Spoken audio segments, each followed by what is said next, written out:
J'espère que vous allez bien, j'espère que vous vous portez bien. Vous savez, il y a des dossiers et des événements qui passent malheureusement inaperçus en Algérie et sur lesquels nous n'avons qu'une seule version, qu'un seul son de cloche. Et c'est des événements parce qu'il n'y a pas de presse d'investigation dans notre pays. Malheureusement, nous sommes une très petite équipe.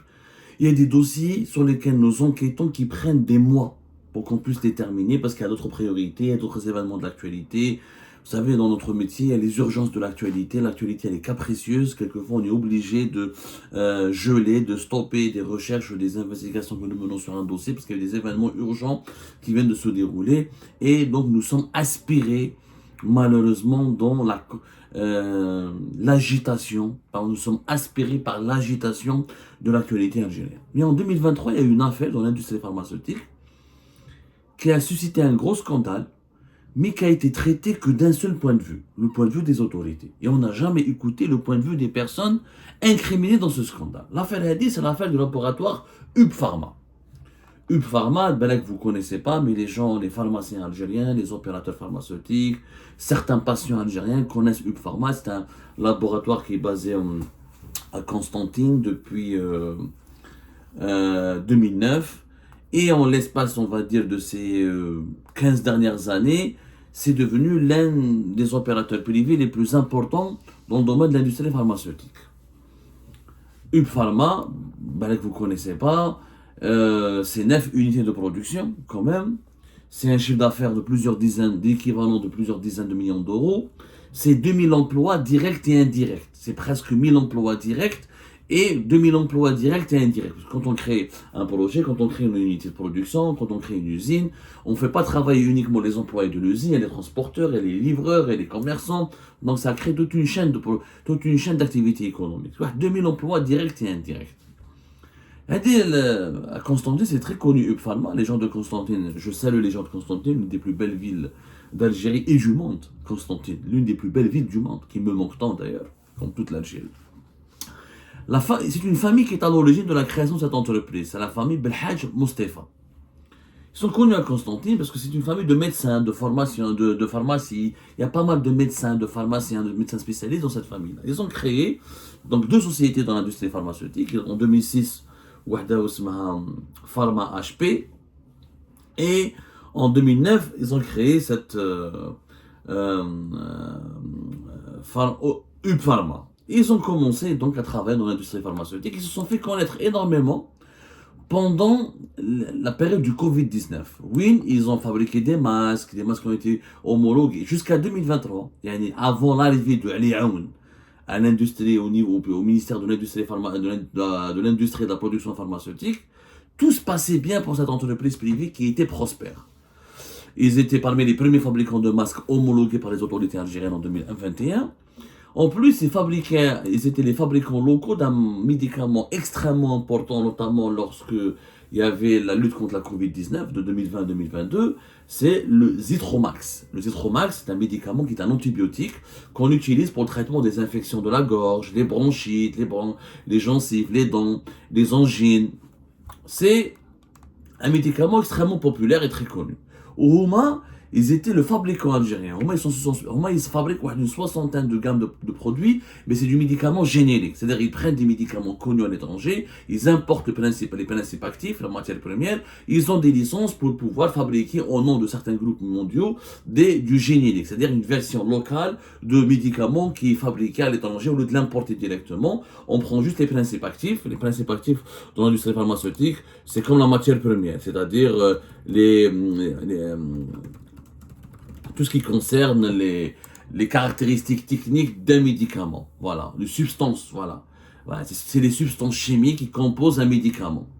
Voilà, c'est les substances premières, ce sont les substances qui sont présentes dans un médicament, c'est les éléments principaux d'un médicament, c'est les propriétés biologiques et thérapeutiques, donc ils sont importés où le médicament il est fabriqué localement. C'est comme dans une voiture, on importe des composants mécaniques et on fait l'assemblage et on apporte quelques taux d'intégration, quelques touches, mais l'essentiel du moteur et de la mécanique et des pièces sont importés depuis l'étranger. C'est comme ça un peu dans l'industrie pharmaceutique.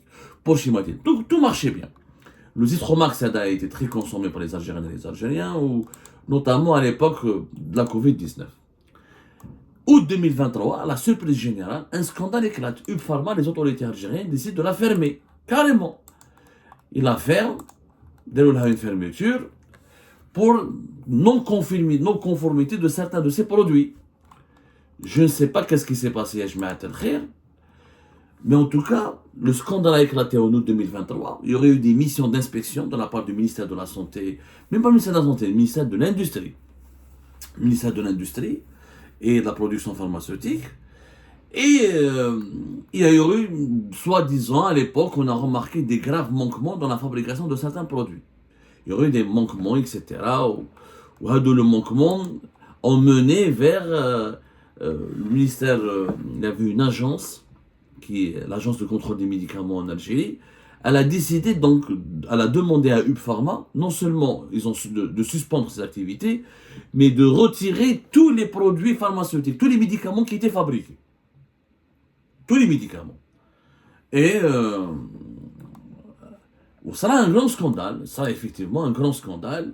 Et à l'époque, les médias algériens n'en parlaient que du point de vue des autorités. Les autorités, donc le ministère de l'Industrie et de la Production pharmaceutique, il y avait l'association des distributeurs pharmaceutiques algériens, il y avait un syndicat à l'époque des opérateurs pharmaceutiques, SNAPO. Ils ont tous été du côté du pouvoir algérien. C'est-à-dire qu'on n'a eu qu'une seule version. C'était le 24 août 2023. Ils ont décidé la fermeture provisoire de cette entreprise. Carrément, l'entreprise ferme. Alors que depuis 2009, elle travaille le plus normalement du monde. Il n'y a pas eu de soucis majeurs, il n'y a pas eu de violations majeures. Ces produits étaient réclamés, acclamés, recherchés. Et d'un coup, UP Pharma doit fermer. Bon, quand le scandale était à l'époque, bon, on était vraiment débordés, encore une fois. On n'était pas vraiment, on n'avait pas les moyens de... On n'avait pas les moyens de faire une enquête. Vraiment, on était débordés, on avait d'autres sujets. La vérité, donc, fermeture temporaire pour violation des règles de fabrication des médicaments. Et les médicaments, 300 millions de boîtes, vous vous rendez compte? 300 millions de boîtes, ils devaient être retirés du marché algérien. 300 millions de boîtes de plusieurs dizaines, d'une dizaine de médicaments. Sarat Kéritha, le marché algérien. Les distributeurs et les pharmaciens ne savaient plus quoi faire parce qu'eux, ils ont acheté ces boîtes-là, ils ont acheté ces médicaments et on découvre qu'il y avait un problème, qu'il faut les retirer parce que soi-disant il y avait, alors qu'on n'a pas fait, il n'y a pas eu des conférences de presse, il n'y a pas eu la diffusion de preuves qui nous démontrent en quoi ces médicaments sont dangereux pour la santé. On a parlé de médicaments falsifiés, de médicaments dangereux, d'impact potentiellement dangereux pour la santé humaine. C'était l'Agence nationale des produits pharmaceutiques qui a donc demandé le retrait et l'arrêt de la production de UP Pharma et le retrait de tous ces médicaments. Ça fait quand même 300 millions de boîtes. Soit un grand chamboulement. Là, UP Pharma ne pouvait pas reprendre cette marchandise. Ils ont dit qu'on n'a même pas d'entrepôt. On va faire quoi de toutes ces boîtes-là? On peut même pas les stocker. C'est quand même 300 millions de boîtes d'un coup. Le ministère de l'Industrie pharmaceutique, le ministère de l'Industrie et de la Production pharmaceutique leur a donné l'autorisation d'ouvrir de nouveaux entrepôts. Ensuite, une grande entreprise a fermé. Je ne sais pas qu'est-ce qui s'est passé. Il n'y a pas eu de possibilité de pouvoir récupérer tout ça. En tout cas, le feuilleton a duré de août jusqu'à octobre 2021. Et durant toute cette période, on n'a écouté qu'une seule version, celle des autorités algériennes, celle du ministère de l'Industrie et de la Production pharmaceutique, donc de Ali Aoun, qui a accusé une entreprise privée algérienne qui a commencé à réussir, parce que depuis 2009 jusqu'à 2021, durant toute la période de la Covid-19, elle a beaucoup travaillé, elle a réalisé des bons chiffres, elle a fait beaucoup de revenus, elle a comme 2000 emplois, 9 sites de production, c'est quand même une belle réussite. Et cette belle réussite devient un grand cauchemar. On a essayé de comprendre. Nous avons obtenu un document qui est une lettre rédigée par les propriétaires de cette entreprise.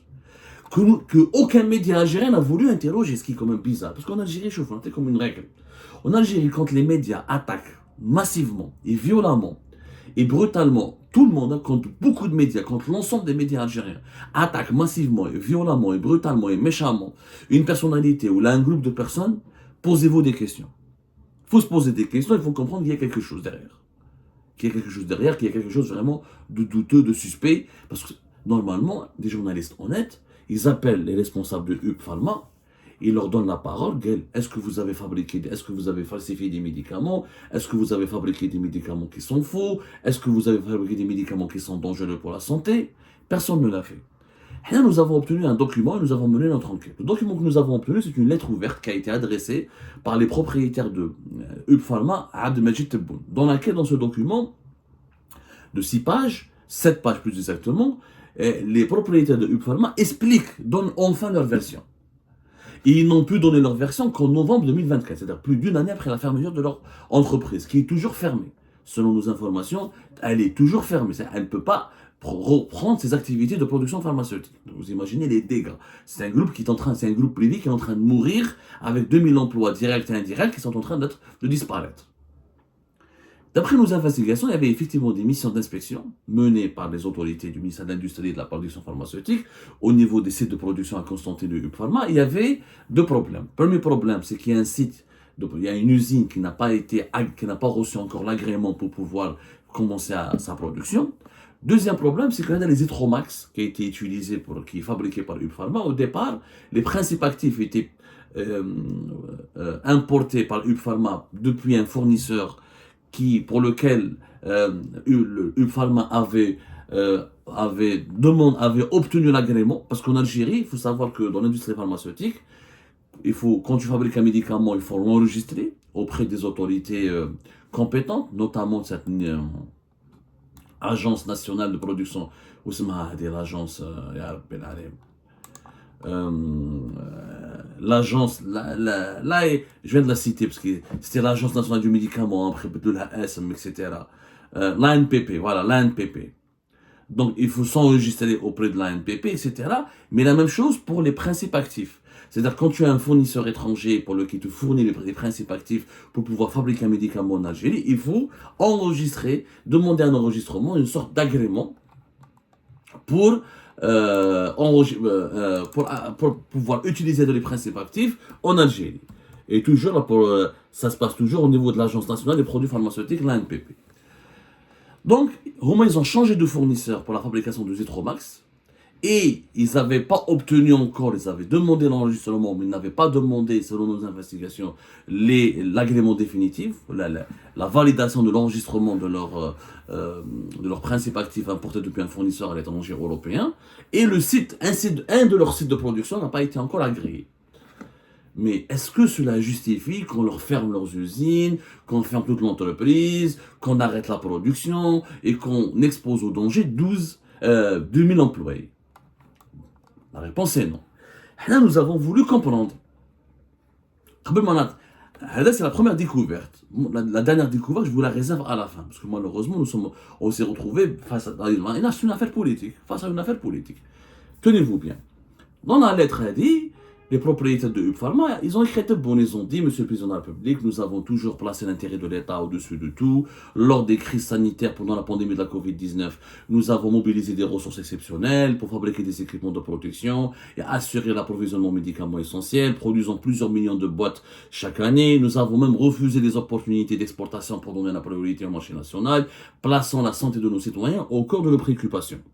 Nous signalons également, nous avons été contactés par le groupe Saïda dans le cadre de son projet de production de vaccins contre la Covid-19 afin de bénéficier de notre expertise dans la fabrication des médicaments stériles, injectables, d'autant plus que nous travaillons déjà sur ce même projet avant de céder en sa faveur. C'est-à-dire que UP Pharma avait déjà collaboré avec Saïdal et l'État algérien à l'époque pour la fabrication des vaccins anti-Covid. Il voulait que Saïdal, il voulait pas que les opérateurs privés le fabriquent, il voulait que ce soit un vaccin d'utilité publique, un bien public, donc pas de commerce, pas de business là-dessus. Donc les laboratoires privés se sont retirés, ils étaient obligés de se retirer pour donner toute leur capacité de production, ou leur partenariat, ou leur contact, ou leur capacité de production à Saïdal.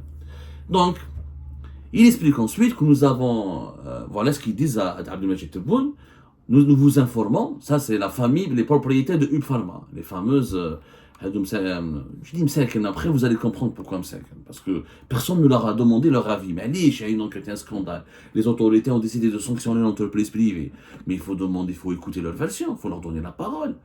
Le Qadi des 2 parties. Le juge écoute les deux parties. Mais les médias algériens, comme c'est des médias où ils sont téléguidés par le pouvoir, ils sont soumis au pouvoir, et vous allez comprendre pourquoi ils ont été soumis au pouvoir, parce que dans cette affaire, on va retrouver qui?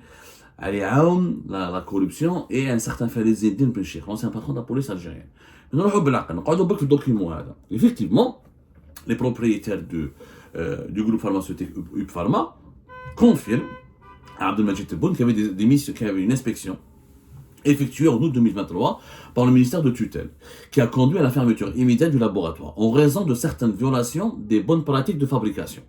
Cette fermeture a eu lieu en contradiction avec les dispositions de l'article 28 du décret exécutif numéro 22-247 publié au journal officiel numéro 46 du 6 juillet 2022, qui stipule que l'octroi de délai peut se conformer aux normes.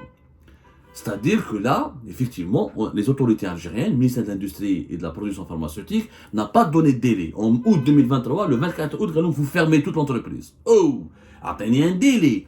Il y a eu des manquements. Il y a eu des violations. Normalement, il y a un délai pendant lequel, quelques mois ou quelques semaines, pendant lequel l'opérateur privé, le producteur, fait des efforts pour se rectifier le tir, se remet en cause et se conforme aux normes sanitaires ou aux normes de sécurité.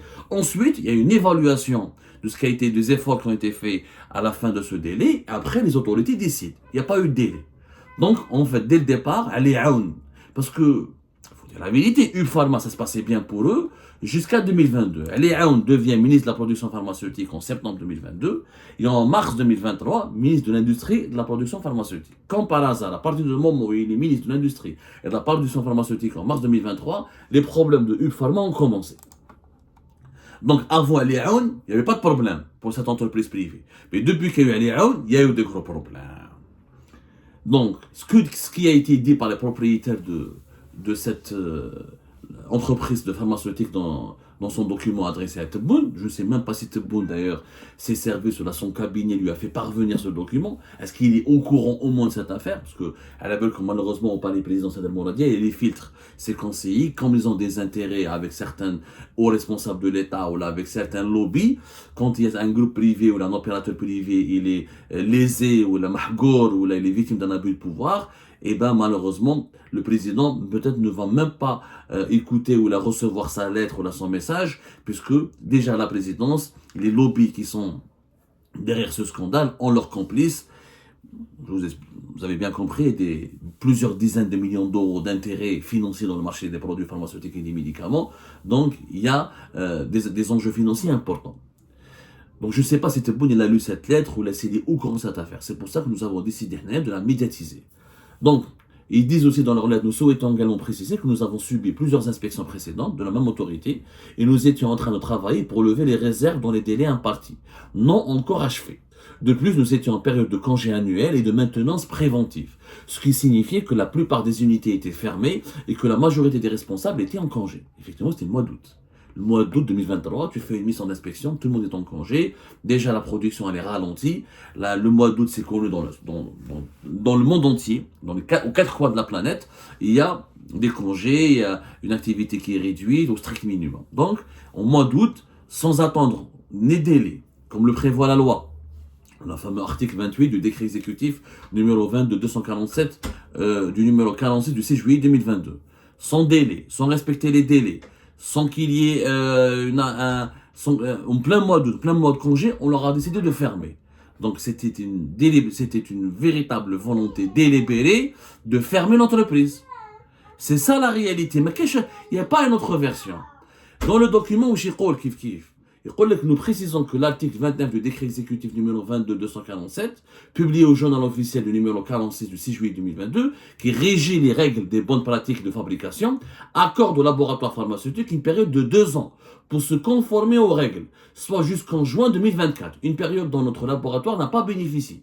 Monsieur le Président de la République, cette loi que vous avez promulguée reflète votre engagement à développer ce secteur stratégique et à accompagner les opérateurs pharmaceutiques. Nous tenons à vous assurer qu'au cours de notre parcours, nous avons scrupuleusement respecté les normes en garantissant une qualité irréprochable. Donc ce que disent les propriétaires du UP Pharma est du bon sens. Il y a une loi, il y a un décret exécutif numéro 22-247, journal officiel 46 du 6 juillet 2022, qui dit que normalement les producteurs et laboratoires pharmaceutiques peuvent bénéficier d'un délai de 2 ans pour se conformer aux règles. L'industrie pharmaceutique, elle est extrêmement sophistiquée, elle est extrêmement compliquée, il y a beaucoup de normes.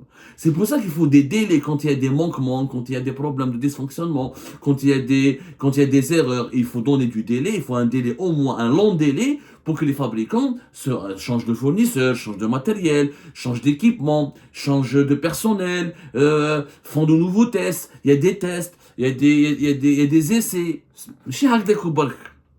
C'est une industrie qui est très réglementée et qui a besoin, bien sûr, comme on travaille sur la santé humaine, c'est sensible et les fabricants ont besoin du temps pour les normes changent régulièrement, sont actualisées, mais on donne du temps aux opérateurs pharmaceutiques, aux opérateurs économiques pour se conformer.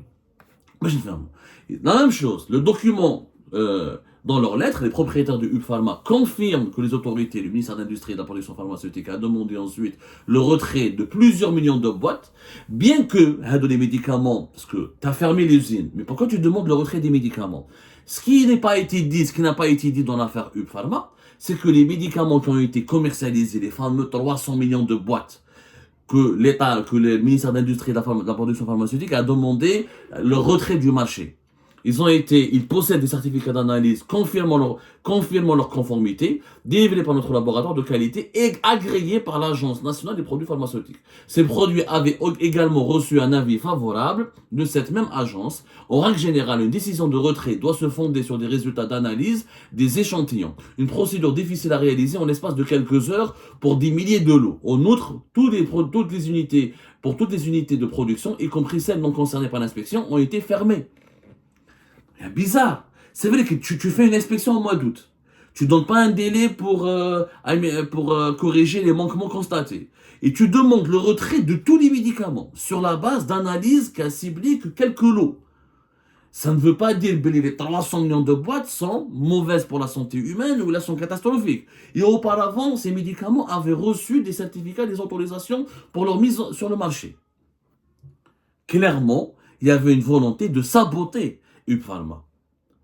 Et ce qui est un peu plus grave, c'est que ce qui n'a pas été dit par les médias algériens, parce que vous allez comprendre pourquoi les médias algériens n'ont pas donné la version, n'ont pas donné la parole à cette famille, cette pauvre famille qui est en train de tout perdre, 9 usines fermées, les emplois supprimés, des millions d'euros sont en train de fondre, tout un projet d'une vie qui est en train de s'effondrer et personne n'ose parler. Je vous le dis. Les personnes qui créent des richesses, qui créent des emplois, on est en train de les persécuter. C'est pour ça que je parle de mot persécution. Parce que il n'y avait pas qu'un problème avec le ministère de la Santé, le ministère de l'Industrie et de la Production pharmaceutique. Ensuite, il y avait une enquête policière. La police s'est mêlée. La police, elle est venue à Hub Pharma. À quelle époque? À l'époque de Farid Benchir. Le corrompu, le traître Benchir, qui s'est enrichi illicitement et qui avait des rapports et qui avait des connexions avec des services de renseignement occidentaux et israéliens. Il est en prison depuis fin septembre 2024. Donc c'est l'État algérien lui-même, à travers le tribunal militaire de Blida, qui l'avait mis en prison. La police a mené une enquête. Je ne sais pas pourquoi elle a mené une enquête. La police, c'était entre l'industrie, le ministère de l'Industrie, de la Production pharmaceutique et l'entreprise. La police a mené une enquête. Elle est venue, elle a fait des perquisitions. Tous les ordinateurs du laboratoire ont été saisis. Notamment des ordinateurs qui contiennent des données confidentielles. Les passeports de plusieurs employés et des propriétaires de l'entreprise ont été également confisqués. Ces derniers ont été soumis à un traitement difficile, convoqués à plusieurs reprises et accusés de délits graves, tels que terrorisme, financement du terrorisme, espionnage, menace à la sécurité de l'État, blanchiment d'argent, constitution d'une organisation de malfaiteurs. D'un simple manque de problème de manquement et de violation ou de falsification de médicaments, on se retrouve financement de terrorisme, espionnage, menaces, sécurité de l'État, blanchiment d'argent, bande de malfaiteurs. Des mandats d'arrêt ont été émis contre les propriétaires du laboratoire, ainsi que contre certains employés et directeurs, parmi lesquels des pharmaciens, des chimistes. C'est-à-dire qu'il y a eu une véritable persécution. Donc, en un mois, d'un coup, l'été 2023, la police enquête. Elle veut le retirer l'agrément, fermeture de l'entreprise, fermeture des usines de l'entreprise et retrait de 300 millions de boîtes. C'est tout simplement une machine qui a été mise en place pour casser Hub Pharma. حبوا يكسروها هذه l'entreprise. Pourquoi حبوا يكسروها? Parce que Ali Aoun, il avait son fils Mehdi Aoun, qui travaillait avec Pfizer. Il voulait importer certains médicaments. Certains médicaments que le fils de Ali Aoun voulait importer étaient fabriqués localement à travers des médicaments génériques par Hubb Pharma. Et comme Mehdi Aoun, apparemment, Flafet Maneta, ils ont essayé de racketter Hubb Pharma, et comme Hubb Pharma n'ont pas voulu payer, comme la propriétaire de Hubb Pharma n'ont pas voulu payer, donner un pot de vin au fils de Ali Aoun, Mehdi Aoun, il a contacté Farid Eddine Béchir. Il avait une connaissance avec Farid Eddine Béchir. Farid Eddine Béchir, patron de la police algérienne, utilise ses fonctions, utilise tous ses pouvoirs pour écraser les propriétaires et écraser cette entreprise privée. Derrière l'homme, une enquête policière. Derrière l'homme, tous les soupçons, blanchiment d'argent, terrorisme, menaces, ils les ont accusés de tout. La lettre adressée par les propriétaires de Hubb Pharma Abdelmajid Tebboune fait foi de ce que nous disons.